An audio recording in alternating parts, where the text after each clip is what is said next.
dans ma vie, vraiment, j'ai eu des problèmes dans ma vie que vraiment je vais mourir sans jamais oublier cette histoire. Je me suis marié étant tout jeune. Mon épouse m'a donné une fille. Quand elle a voulu accoucher le deuxième, elle est morte sur la table de l'accouchement. Quand elle est morte depuis lors, moi je n'ai jamais retrouvé vraiment la fierté d'un homme sur la terre. Quand elle est morte, j'ai eu à voir presque 5 femmes. Sur les 5 femmes, il n'y a aucune femme à la maison. Quand la femme vient nouvellement à la maison, vous êtes bien d'accord.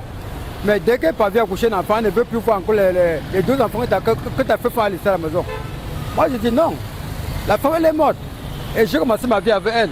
Je ne peux pas abandonner mes enfants qu'elle a laissés vraiment pour toi. Elle me dit dans ce cas, il faut envoyer les enfants chercher la belle famille. Et chez la belle famille, je les vois parce qu'ils peuvent aider les enfants comme moi. Vraiment, c'est ça, vraiment, c'est que j'ai eu dans ma vie que je ne peux jamais oublier. Là où je veux parler ici, là, actuellement, ça c'est enfant parce que la dernière qu'elle vient de partir m'a fait comprendre quoi de mettre une maison à son nom. Seulement que tu es mon épouse. Je vais mettre une maison à ton nom, tu vas divorcer ou bien tu vas faire comment? S'il met la maison à ton nom, que par contre je décide maintenant. Les 2 enfants là, ils vont faire comment? Vous allez mettre dehors, et mettre dans ce cas-là, elle préfère partir. Bon, ce qu'on voit là, vraiment, je suis sans abri. Et je dis aux gens que vraiment, Dieu, les œufs que nous les hommes ont fait, quand tu payes ton épouse, une fois ne vient pas te dire qu'envoie des enfants chez la belle-mère, tu acceptes. Ça, ce sont les œufs que nous on fait. Les enfants, quand vous voyez les enfants dans la rue devenir des bandits là, ce sont des pareils cas. Quand le père est un peu qui est négligent, un peu qui suit toutes les femmes, les enfants sont que des bandits dans la vie. Ou bien tu vas voir les filles à coup d'argent dans la vie, c'est parce que vraiment les enfants sont négligés. Le père ne prend pas soin de ses enfants. Vraiment. Bon, ce qui m'a marqué un peu dans la vie, c'est les femmes. On épouse les femmes, on met dedans, les femmes viennent seulement nous escroquer. On fait un petit tour, on donne aux femmes, les femmes ne nous respectent pas. Ils nous insultent chaque jour. Bon, en fait, nous, on ne sait pas ce que les jeunes filles d'aujourd'hui veulent. Pour le cas particulièrement, qu'est-ce qui s'est passé? Bon, après tout ça, bon, j'ai dit avec une fille, elle m'a escroqué. J'ai déployé mon argent dedans, elle m'avait frappé 250 000, elle est partie avec. Bon, voilà ce qui ça m'a un peu marqué pour les femmes. Bon. En fait, vous êtes rencontrés comment?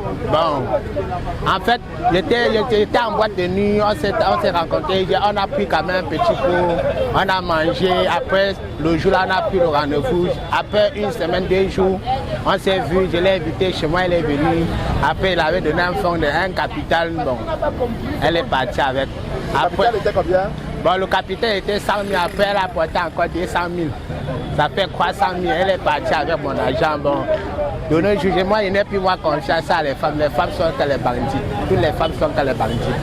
Bon, c'est la femme qui nous fait, même si je suis dehors pour carrer comme ça, c'est la femme qui m'a mis au sol. Bon, comme tu vois là, je n'ai plus moi confiance à la femme. Vraiment, ce qui m'a marqué dans ma vie, c'est le moment où je fréquentais encore, quand j'étais encore à l'école. Donc maintenant, si je vois les élèves aller à l'école, tout ça, vraiment, ça me touche. J'étais un footballeur, quoi. Donc j'aimais le football et puis un temps, on est en train de jouer et puis on m'a cassé. C'est là où j'ai eu la fracture au pied, c'est là où j'ai laissé le football. Une fois, à cause de ce pied-là, j'ai une fois laissé l'école parce qu'il n'y avait pas les moyens pour me soigner et puis pour continuer l'école. Je regrette d'avoir laissé l'école. Vraiment, même si c'est aujourd'hui là, si on va me payer l'école, je vais retourner. Parce que je ne peux pas travailler en même temps aller à l'école. C'est impossible.